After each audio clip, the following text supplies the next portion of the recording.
Cikin jikin gidan sanki ya zama alfahar.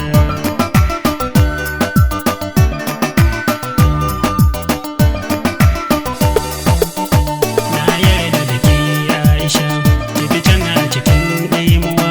Ki saka ni cikin jikin gidan sanki ya zama alfahar.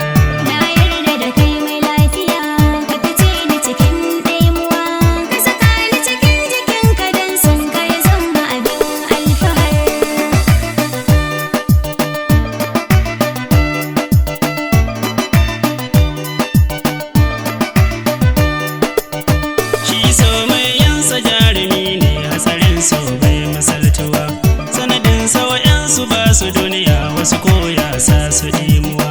Matsalar so ba a warke ciwo don kuka samu rabuwa. Ki alkawarin ba za ki juyan baya ba a nan duniya. Na yarda da kai mai lafiya, ka fice ni cikin ɗaimuwa. Ki saka ni cikin jikin gidan sanki ya zama abin alfahari.